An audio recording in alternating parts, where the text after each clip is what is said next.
नारायण सेवा संस्थान में आने वाले अनगिनत अपाहिजों की तरह ही फरीदाबाद की निवासी कमलेश की कहानी भी आंसुओं में डूबी हुई है।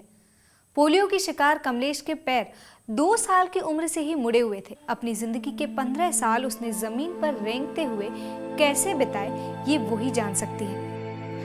बहन जी जरा देखिए, पीछे बच्ची है मेरी। माफ करना, मेरा ध्यान भगवान में था।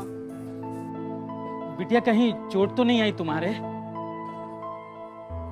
मेरी बेटी की तो तकदीर ही खराब है, जहाँ भी जाती है दुर्भाग्य पहले पहुंचता है। लेकिन बहन जी से हुआ क्या है? क्या बताऊं, 2 साल की थी, पोलियो हुआ था, चल नहीं पाती ठीक। कमलेश और उसकी मां की आंखों से बहते आंसू देखकर उस दिन धर्मदास जी के दिलो दिमाग में हलचल सी मच जाती है और वे उसी समय कमलेश को नारायण सेवा संस्थान में ले जाने का निर्णय ले लेते हैं।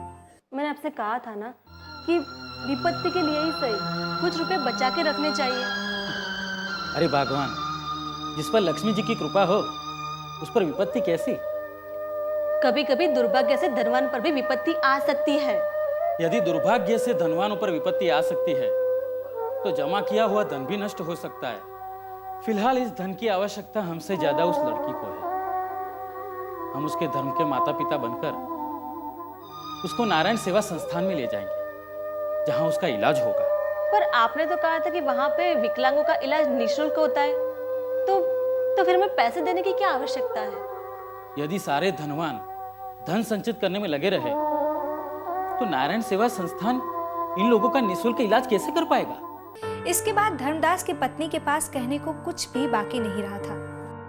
वो अगले दिन सहर्ष अपने पति के साथ कमलेश और उसकी मां को लेकर फरीदाबाद से उदयपुर रवाना हो गई और उन दोनों को कामयाबी मिली कमलेश की जिंदगी का एक नया अध्याय लिखने में।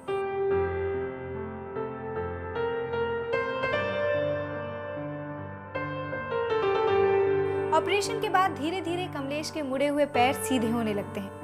अपने पैरों की हरकत देखकर कमलेश के मन में एक उम्मीद सी जाग उठी। जिंदगी में कब क्या हो जाए किसे पता होता है। उस दिन मुझे मंदिर में धर्मराज जी के रूप में साक्षात भगवान ही मिले थे, जिन्होंने मुझे नारायण सेवा संस्थान